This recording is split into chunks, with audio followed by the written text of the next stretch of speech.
ಒಂದು ನಿಮ್ದೊಂದು ವಿ ಟಿಯಲ್ಲಿ ನೋಡ್ಬೇಕಾದ್ರೆ ನಿಮ್ಮ ಮನೆ ತೋರಿಸಿದ್ರ, ಅದರಲ್ಲಿ ಸುದೀಪ್ ಸರ್ ಫೋಟೋ ನೋಡಿದ್ವಿ. ಹೌದು. ನೀವು ಸುದೀಪ್ ಸರ್ ಅಭಿಮಾನಿ ಬೇಸಿಕ್ಲಿ? ಹಾಂ, ಬೇಸಿಕಲಿ ಅವ್ರು ಅಪ್ಪಟ ಅಭಿಮಾನಿ ರೀ.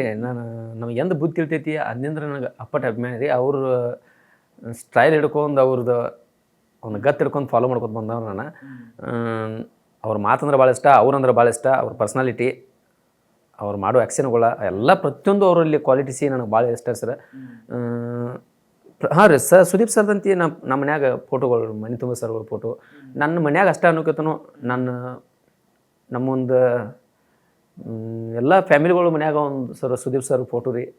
ಎಲ್ಲರೂ ನಮ್ಮ ಟೋಟಲ್ ನಮ್ಮ ಬಂಧು ಬಳಗ, ನಮ್ಮ ಫ್ಯಾಮಿಲಿ ಎಷ್ಟೈತಿ ರೀ ಎಲ್ಲ ಸುದೀಪ್ ಸರ್ ಫ್ಯಾನ್ ರೀ. ಮತ್ತು ಒಂದು ಸರ್ಗಳ್ದು ಒಂದು ಬರ್ತಡೇ ಬರ್ತಂದ್ರೆ ನಾವು ಊರಾಗ ಸೆಲೆಬ್ರೇಷನ್ ಮಾಡ್ತೀವಿ ಸರ್. ಅದು ಎಲ್ಲ ಹುಡುಗರು ಕೂಡಿಸ್ಕೇಶಿಂದ ಎಲ್ಲ ಒಂದು ಸೆಲೆಬ್ರೇಷನ್ ಮಾಡ್ತಾರೆ ಸರ್ಗಳ್ದು. ಅದೊಂದು ಖುಷಿ ಐತಿ. ಅವ್ರ ಅಭಿಮಾನಿ ಆಗಿದ್ದಕ್ಕೂ ಒಂದು ಖುಷಿ ಐತಿ.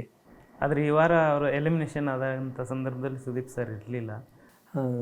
ಹೌದು ರೀ, ಹೊರಗೆ ಬರ್ಬೇಕಾದ್ರೆ ಸುದೀಪ್ ಸರ್ ಇಲ್ಲದ ಅದೊಂದೇ ಬೇಜಾರಾಯಿತು. ಸುದೀಪ್ ಸರ್ ಲಾಸ್ಟ್ ನನಗೇನು ಕೆಟ್ಟ ತಿಳಿಯಾಕೈತೆ ಅಂದ್ರೆ, ಒಂದು ಸುದೀಪ್ ಸರ್ ನೋಡ್ತಾನೆ ಅಂದ್ರದ್ದು ಅವಾಗೂ ಟೈಮ್ ಸಿಗಲಿಲ್ಲ.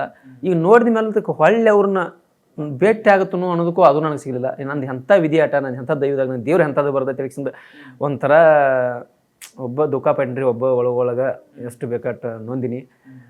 ಇನ್ನು ಜನಕ್ಕೆ ಕೇಳ್ಕೊಂಡ್ರೆ ಸರಿ ಅನಿಸತ್ತಿಲ್ಲ ಅಂತ ಹೇಳಿಸಿಂದ ಒಳಗೆ ನೊಂದಿನಿ.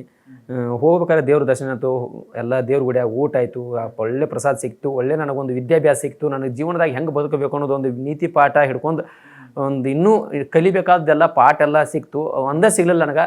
ಬರ್ಬೇಕಾದ್ರೆ ನಾನು ದೇವರ ದರ್ಶನ ಆಗಲಿಲ್ಲ, ಅದೊಂದೇ ಬೇಜಾರಾಯಿತು. ನಾವು ಹೊರಗೆ ಬರ್ಬೇಕಾದ್ರೆ ಸರ್ಗಳು ಇದ್ರಿಕಿಲ್ಲ. ಯಾಕಂದ್ರೆ ಒಂದು ಅರ್ಥ ಮಾಡ್ಕೊಂಡು, ಯಾಕಂದ್ರೆ ಒಂದು ಮಾರ್ಕ್ಸ್ ಸಿನಿಮಾ ರಿಲೀಸ್ ಆಗೈತಿ, ಅದ್ರೊಳಗೆ ಬಿಜಿ ಇರ್ಬೋದು, ಯಾಕಂದ್ರೆ ಇರ್ಬೋದು, ಹಿಂದಿಲ್ ನಾಳೆ ಸಿಗ್ಬೋದು. ಅವ್ರ ಸರ್ಗಳದ್ದು ಸರ್ ಒಂದು ಯಶಸ್ವಿ ಆಗಲಿ, ಅವ್ರ ಸಿನಿಮಾ ಯಶಸ್ವಿ ಆಗಲಿ ಅಂತ ನಾನು ದೇವ್ರಿಗೆ ಬಿಡ್ಕೊಂಡ್ರಿ.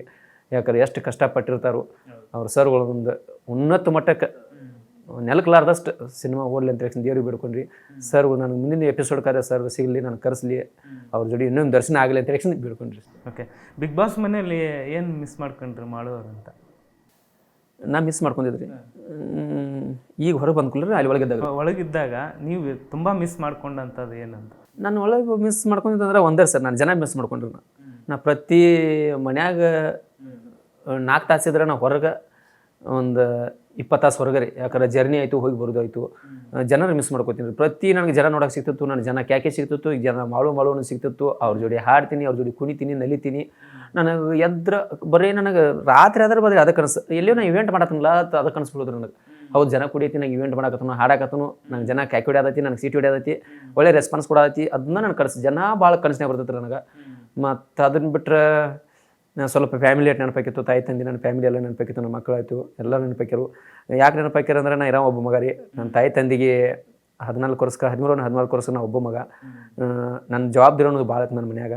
ಹೆಂಗೆ ನಡ್ದೈತಿ, ಹೆಂಗಿಲ್ಲ, ಏನೂ ನೆಗೆಟಿವ್ ಇಲ್ಲ, ಪಾಸಿಟಿವ್ ಇಲ್ಲ, ಇದೇನು ತಿಳ್ಕೊಬೇಕಾದದ್ದು ಏನೂ ಇಲ್ಲ. ಹೆಂಗೆ ತಿಳ್ಕೊಬೇಕು, ಹೊರಗೆ ಹೆಂಗೆ ನಡೆಯೋದೈತಿ, ಯಾರಿಗೆ ನನ್ನ ತಾಯಿಗೆ ಆರಾಮಿಲ್ಲ, ನನ್ನ ತಂದೆಗೆ ಆರಾಮಿಲ್ಲ, ಹೆಂಗೆ ನಡೆದಾರೋ, ಹೆಂಗೆ ಅದಾರೋ ಅನ್ನೋದು ಭಾಳ ಕುತೂಹಲ ಇತ್ತು. ಭಾಳ ಮನಸ್ಸಿನಾಗ ಒಂಥರ ಬೇಜಾರಾಗ್ತಿತ್ತು. ನಾನೇ ಸಮಾಧಾನ ಮಾಡ್ಕೊತೀನಿ. ಇದನ್ನೆಲ್ಲ ಒಬ್ರಿಗೆ ಹೇಳಿದ್ರೆ ಮಾತ್ರ ನಾನು ನಾಮಿನೇಟ್ ಮಾಡ್ತಾರೋ, ಇದನ್ನ ರೀಸನ್ ಇಟ್ಕೊಂಡು ಮಾಡ್ತಾರೆ ನೆಕ್ಸ್ಟ್ ಅದನ್ನೊಂದು ಗಡ್ಜಿ ಮಾಡ್ಕೊಂಡು ಒಳಗೊಳಗೆ ಕೊಡ್ತೀನಿ. ಸ್ವಲ್ಪ ನಾನು ವಿಚಾರ ಒಂದು 10 ನಿಮಿಷ ವಿಚಾರ ಮಾಡ್ಕೊಂಡು ನಾನು ಮತ್ತೆ ಲೈನ್ ತೆಗೆದುಬಿಡ್ತೀನಿ. ಇಷ್ಟ ಭಾಳ ಮಿಸ್ ಮಾಡಿ ಜನ ಭಾಳ ಮಿಸ್ ಮಾಡ್ಕೋತೀನಿ. ಅನ್ಸುತ್ತೆ ಅಂದರೆ